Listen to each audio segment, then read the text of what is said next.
the sex robots. Yeah. How do you believe these will affect future relationships into the world of love? I think the risk that we have with sex bots is that they risk turning intimacy into consumption, right? So in the same way pornography does. So we now would equate, you might buy a t-shirt from Amazon, you might get a sex bot relationship of a third-party application, you might choose to swipe to date a particular person. They're all on a level of consumption and commodity. So I think real intimacy, which the person is trying to achieve through a sex bot, is unlikely to happen because intimacy requires mutuality. No, it requires vulnerability on both parts. It requires consent. It requires patience. It requires responsibility. None of that happens in a relationship with a sex bot. It's a fantasy. There's no obligation. There's no affection. There's no sacrifice from either part. So you have none of the moral complexities of a real human partner. Now, it is superficially entertaining, yes, but I think that a sex bot is more likely to deepen the isolation that humans feel rather than resolve it. So love is not really about the easy availability of a companion. I think love is about responsibility. It's about mutuality. It's about understanding. And AI has not crossed that domain. What do you believe AI should never take of the relationship part? What do you think it should never even touch out of the situation? I think it can never remove the moral responsibility we have as humans towards each other. So what does that mean? Well, I can judge a situation. I can care for a particular person or otherwise. I can spiritually guide another person towards a direction. I think that AI can never touch that in a human relationship. I think it could assist many roles. It could assist psychologists in providing better counseling for patients. I think it could assist clinicians in different roles. But I don't think that AI should ever carry full and final human responsibility. That, no, right? So I think what is ultimately true in a relationship, which is conscience, accountability towards that other person, responsibility, compassion, human judgment, those are not attributes that AI should ever touch. Can't find love at the same time. So they tend to go, and it's happening around the world, they tend to move into the AI world and try find love there, either through dating apps, either through, I'm not too sure if you saw Mo Gaudat's new startup. Yes. He's focusing on attaching AI to find your true love. And it's at the end of the day, it's not that nice to find love. You have to find AI, you have to go through AI. But my point is that will AI fix that lonely person or make it worse for generations to come? Okay, AI can certainly help with loneliness, but it cannot cure it. When you say help with loneliness, in what way? Right, so I think AI can provide companionship. I think it can provide reminders. It could create conversations for people who want to have conversation. But don't forget, it's a mirror. Absolutely. So what we have to understand is that loneliness doesn't happen because of the absence of conversation. Loneliness happens because humans don't feel like they're being truly seen for who they are. So here's an example of that. So in South Africa, there is a tribe, which is a Zulu tribe, which have a greeting, right? So we say bonjour or kifint in Maltese, right? So they say the word sawubona, which basically means sawubona, which means I see you. Their greeting, sawubona, is I see you.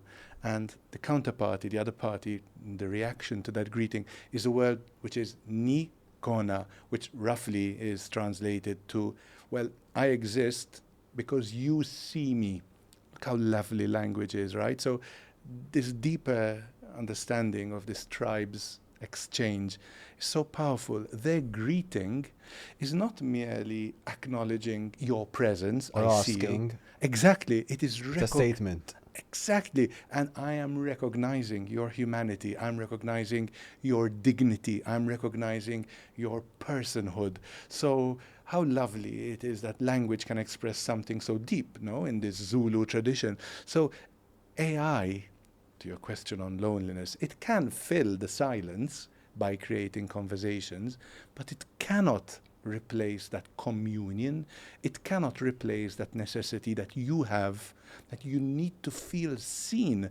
I think you'd agree, Luca, that the biggest unmet need of our century is that the need to feel seen by others for who you truly are, not as a number, not as a data point, not as a digit in an algorithm, but as you, as Luca, right? With all your vulnerability and reality.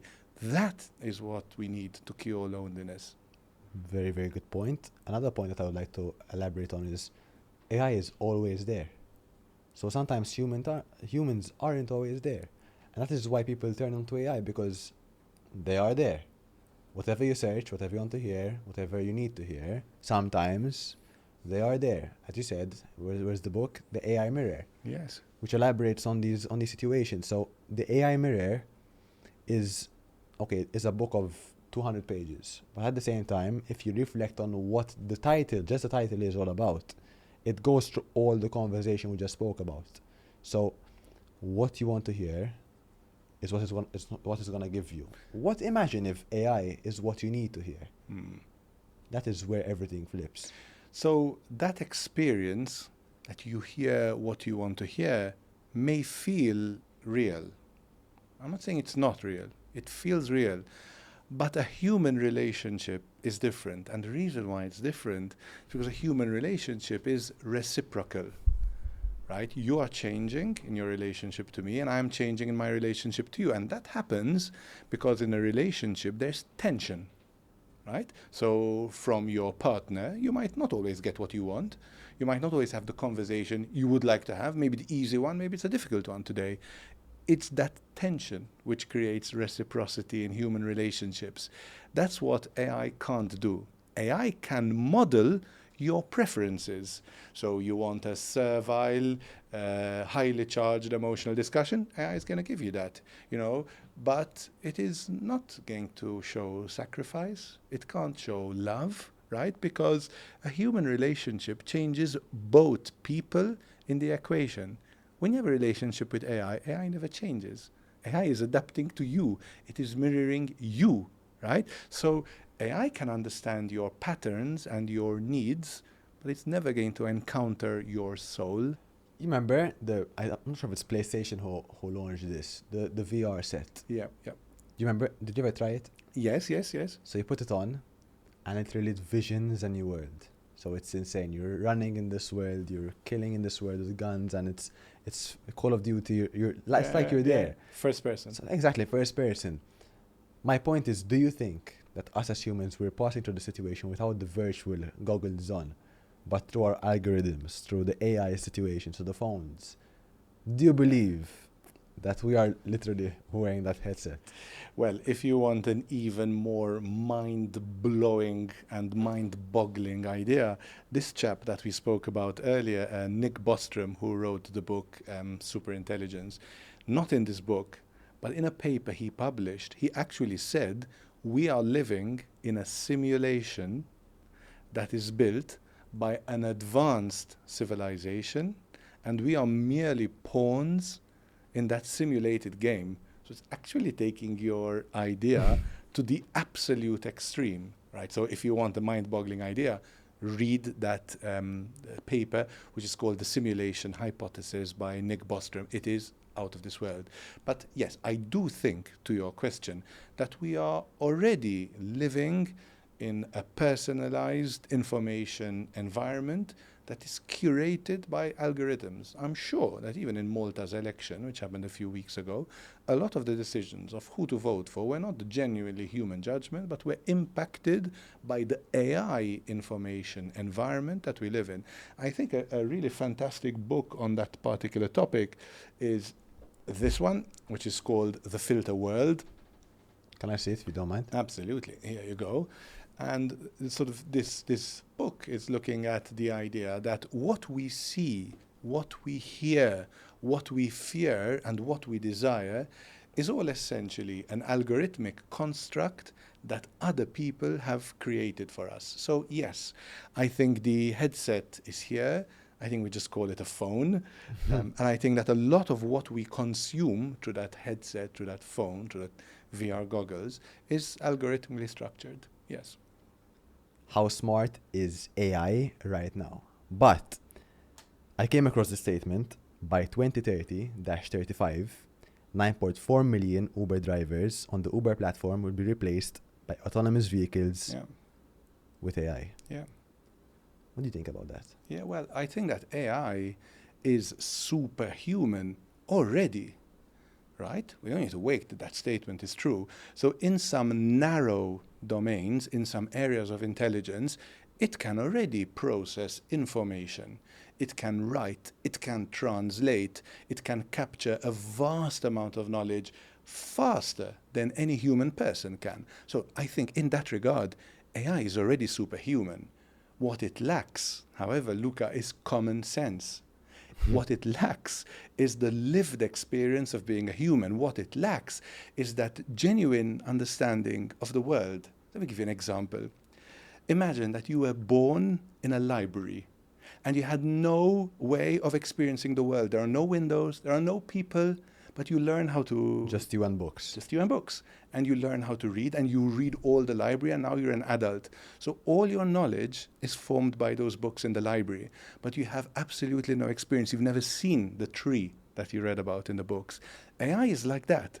It's got a vast amount of information about the world, but it never lived in the world. Now, the danger for us humans is not that AI is superhuman or super intelligent. The danger is that the competence that AI has in language creates an illusion of wisdom, right? And wisdom and knowledge are very different things. And wisdom and information are very different things. So, you know, often AI is smarter than us humans in tasks, but it is not wiser than us humans. And one of the most important human values that must remain is critical thinking, is judgment, because that is fundamentally human. But at the end of the day, we aren't working on that critical thinking aspect. If we're working day to day on AI, prompt, we're making life easy for ourselves. Or perhaps we need to rethink education. Perhaps our schools look like they were 100 years ago, before the age of technology, and we're still producing factory workers to move out in the workforce. Maybe we need to change our education to focus on better communication, as we're doing now. Maybe better critical thinking. Maybe we need our education to create kids which understand what it means to collaborate on projects jointly.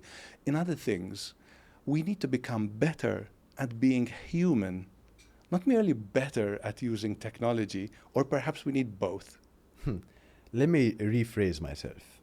9.4 million people unemployed by 2030. Yeah. That's the potential situation. It's scary, right?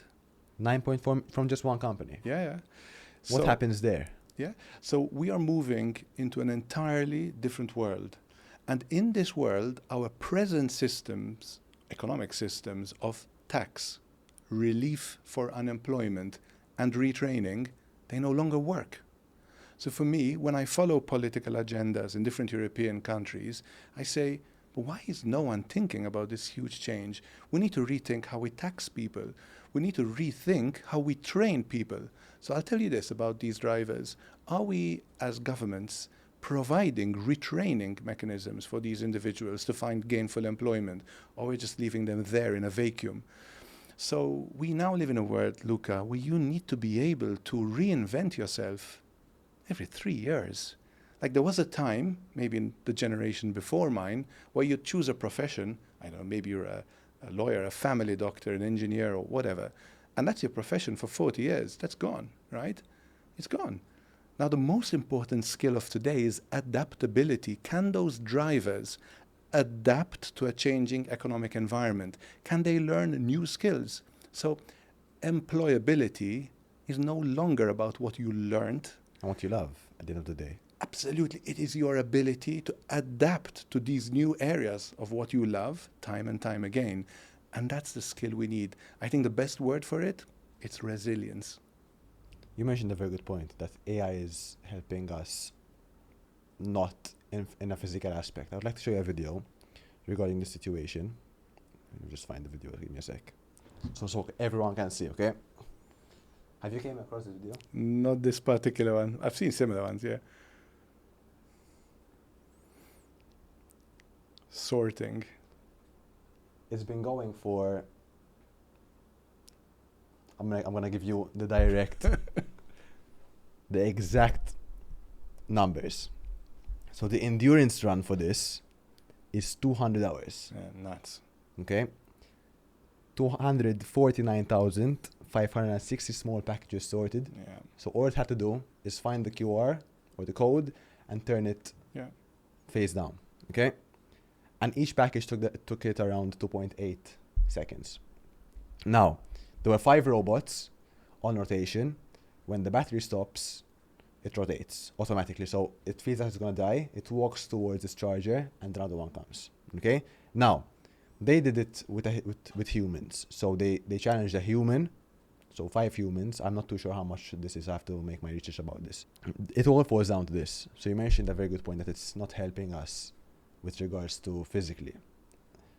But are we building tools or replacements? Okay, so I think today AI is primarily a tool, but I agree it is changing. But it is not becoming a replacement. I think it's becoming a collaborator, and the two are very different terms, Luca. So in many professions, AI is going to function like a really good junior colleague.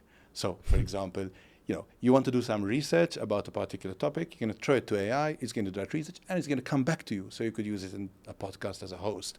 Or let's say you're a lawyer and you want some research done about particular cases. So you're going to send that research task to an AI tool. It's going to collaborate. It's going to get that information. It's going to give it back to you. So I think the most successful people in this world will be the ones who understand that it's not that they're going to be replaced by AI, but they need to learn how to orchestrate, how to manage that AI collaborator. So I don't subscribe to the view that this is a world of human versus machine. I think it is human plus machine versus the problems of this world. So if your problem is sorting mail packages, and that typically is leading to humans with back injuries, with knee injuries, with a large amount of repetitive tasks which create joint problems, maybe it does make sense to have machines do that particular process, because us humans could provide something which is cognitively, intellectually, perhaps superior and more challenging, right? So can we pair humans with machines to solve some of the world's biggest problems? Imagine if with AI we can start solving the problem of climate change. Imagine we could be better at distributing wealth. So can humans couple with machines to do that? I think yes, but there are 2 caveats, there are 2 provisos to what I said. The first one is, as creators of technology, we must insert values into the technology that we build. In other words, technology isn't good or bad. Technology follows the instructions that its creators give it. So we need to make sure that we've got the right ethical frameworks. So the creators of technology insert the right values. So here's an example. I could build an AI tool which is used in HR for selection of CVs, which is only favoring, I don't know, a particular gender, or Caucasians versus African Americans. So I can make it biased, right? So the values which I put in as a human will then be scaled by the AI tool. So the first proviso of this, human and machine idea is technology must be value-based. I think the second proviso that we need to focus on is something lovely, which was written in a book by Henry David Thoreau. The book was called Walden, and it was written in the 1854, if I remember well. And he said, humans must never become the tools of their tools. So we should create AI as a collaborator tool to humans, but we should never be subservient to that particular tool. And it was the famous media author Marshall McLuhan, right, who once said, we first shape our tools and then our tools shape us. He was talking about television, right? That was the area which he studied as a media philosopher. But the same thing applies to AI. I think it's really important that we understand that this tool is a collaborator for humanity as long as it's got the right values and incentives. As long as that's the case, then yes, we can have a better world with the coupling of these two forces, humans and machines. Let's put it into a company structure. So let's say the company is willing to spend a couple of millions to input the AI systems to replace their current employees. For example, it's gonna cost them millions, but longevity-wise, it's gonna save them millions. Or else, couple them together and spend more money. If I'm building a company, I prefer choosing the first route by just implementing AI, because it helps me solve less human error. At the same time, it's gonna cost me a lot now, but save me money later. Or else, get both people, AI and humans, connect them together, and it's gonna cost me more money. So I do agree with you at a certain point, but at the same time, what's best on a company level basis? So the objective of AI should never be to merely replace humans to reduce your P&L. The objective of AI is to augment and increase human capability to largely improve the company's productivity. So here's an example. Would you like a company in which all processes are automated, but you've lost human judgment? Do you want a company whereby you've reduced your cost basis because everything is automated, but you've got no creativity? You've got no thinking outside of the box? Would you like a company which has reduced its costs because you've automated all humans, but then you've got no leadership? Leadership is never going to be replaced by AI. The ability to take bold decisions, the ability to push boundaries, the ideas of taking risks, making mistakes, that doesn't come from AI. You cannot dehumanize a company, automate its processes on the basis of having a better profit and loss account, and expect that company to succeed. What you've done is you've machinized an entity. No, this is our opportunity to do the opposite. The opportunity that AI gives us is to rehumanize work, to ask ourselves, which are the repetitive tasks that your employees do that should not be done by employees because they are repetitive, they are soul-crushing. Take those out of the employees and give them tougher problems to work with.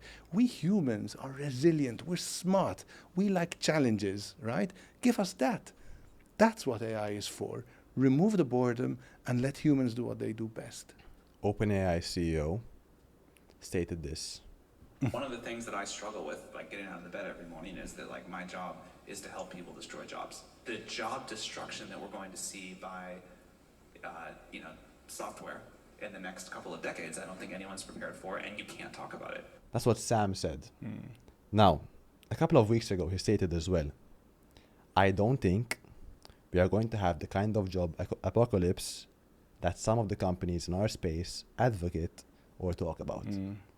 Now, let's go back again to 2021 and 2024.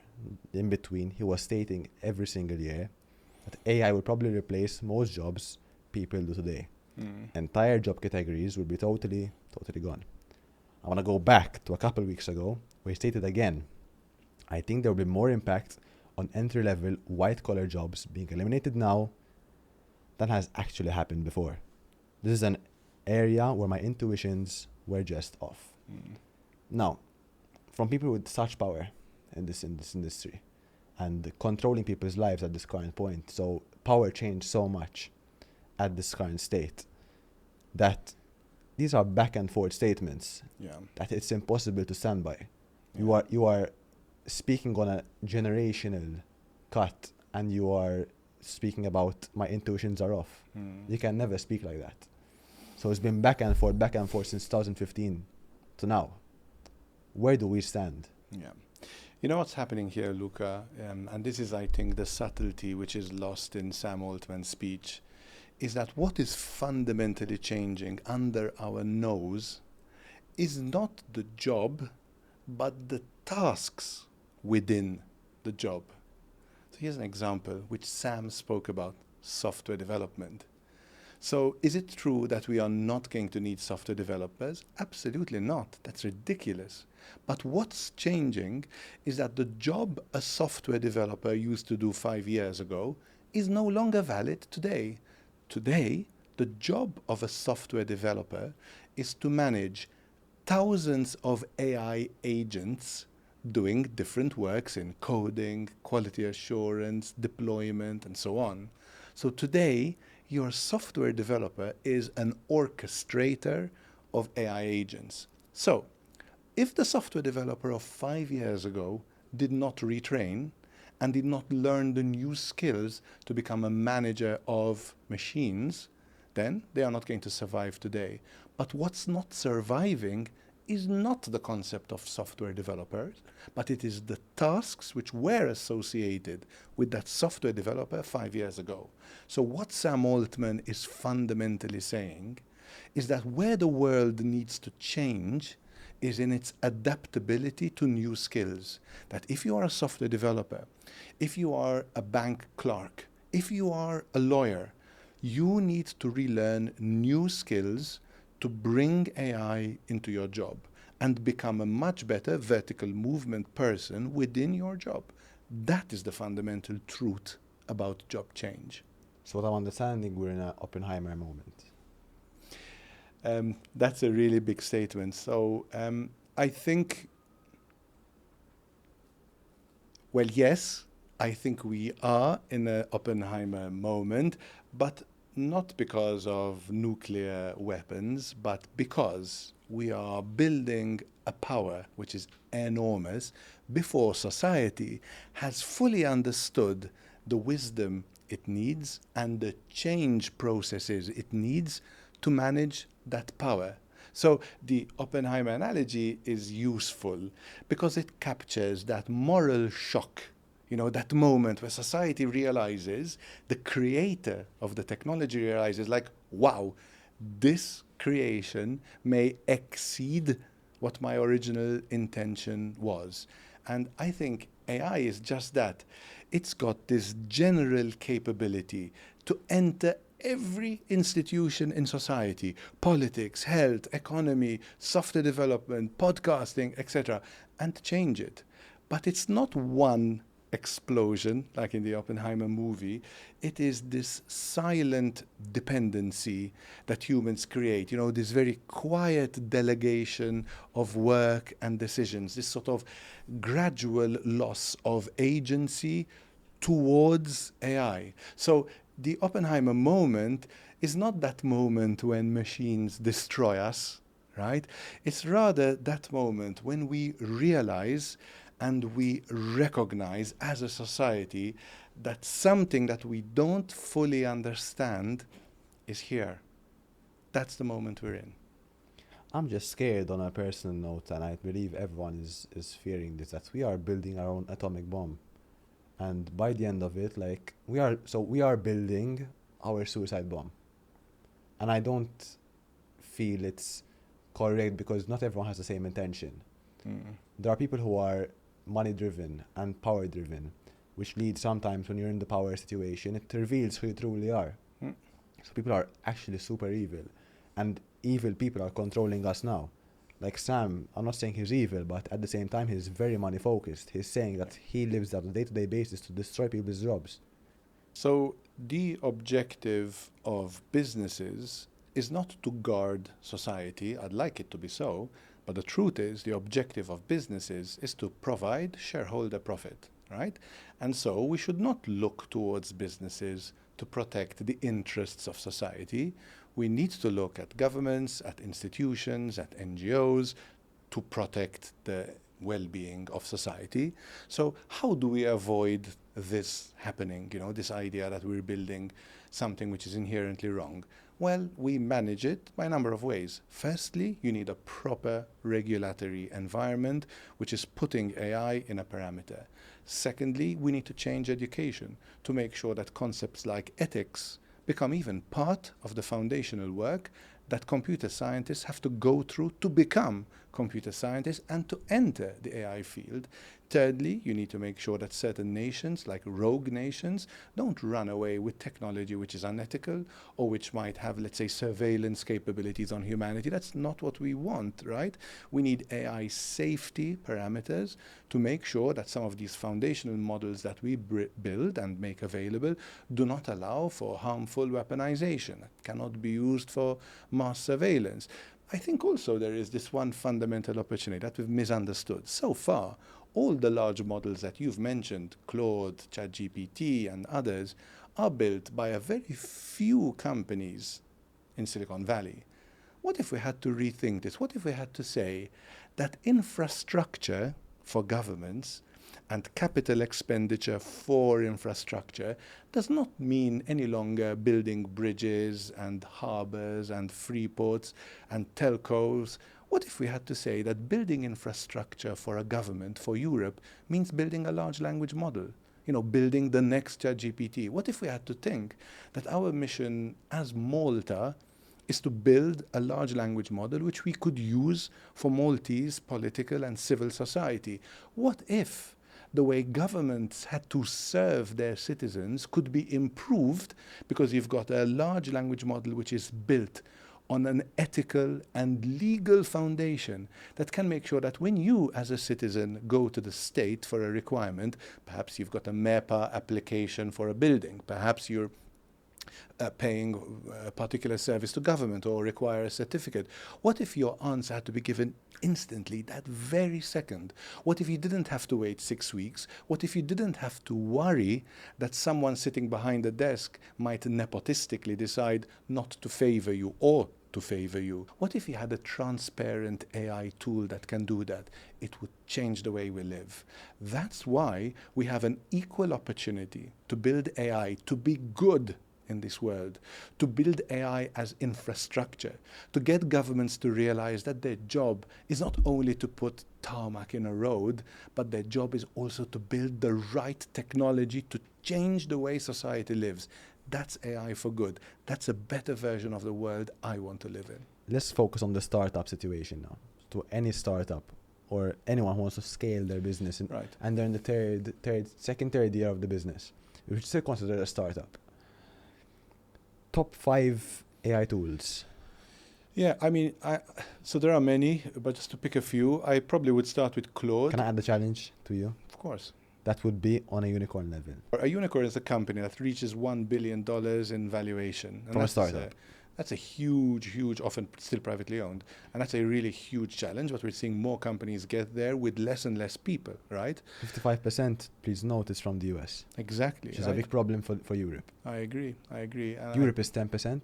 It comes back to this reality that whenever we have spare wealth, we don't put it in a startup and say, go, do something, change the world. We just go and buy an apartment on the front, which is nuts. We need to put more risk money into initiatives. So, so if you want to get to a unicorn stage, you need to scale really quickly. So AI can help you do that. So let's start with the reasoning, coding, and statistical work.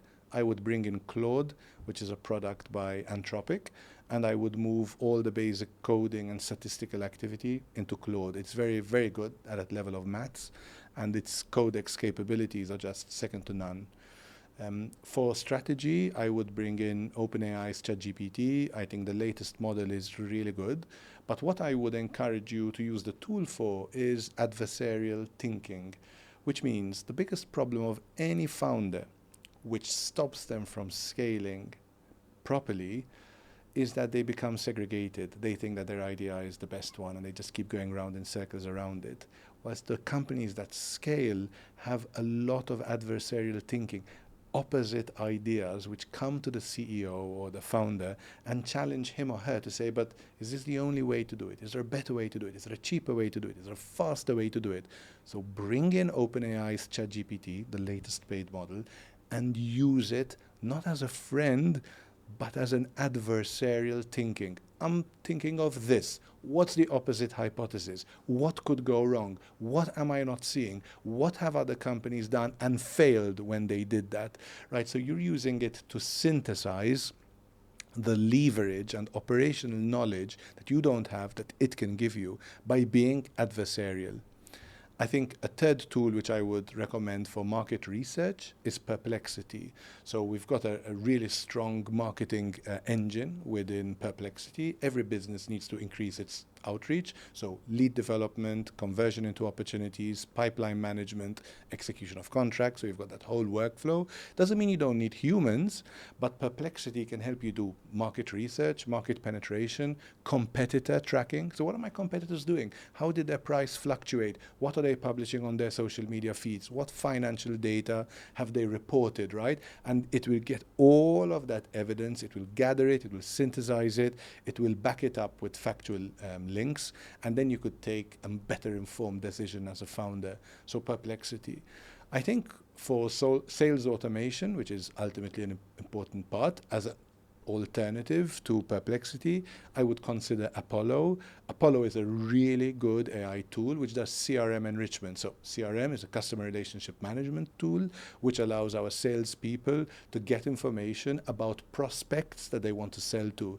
So it could do outbound discipline intelligence. It could apply information to your pipeline to help you understand, is this deal real? Is this sponsor going to come true? Is this sale likely to get to contract? And it's been extremely effective even in European market intelligence, so Apollo. And as a final fifth tool, it's also a product by Anthropic. It's also got the name Claude, but it's quite different from it. It's called Claude Design. So I think they've reached something which is quite extraordinary, which is, human Figma level design capabilities. So when you're creating prototypes, or you want to say, look, I want to build a 20-page app that looks like something that Apple could have designed, Claude Design, that's going to do it. And the great thing is that it learns of your brand structure. So you could give it your brand manual, your typeface, your website. It could learn from any material which you provided. It could be a PDF, a website, HTML pages, even Word document for tone of voice management. So it is a fully, let's say, fledged AI tool which understands brand development and executes very good design. Now, that doesn't mean you replace the human judgment which is necessary. Often it could give you a very strong baseline to start from, and then you take it further from there. But it's a very, very, very good starting point for most companies that want to scale. Gege's episode will be on Spotify and on YouTube, so follow us wherever you are.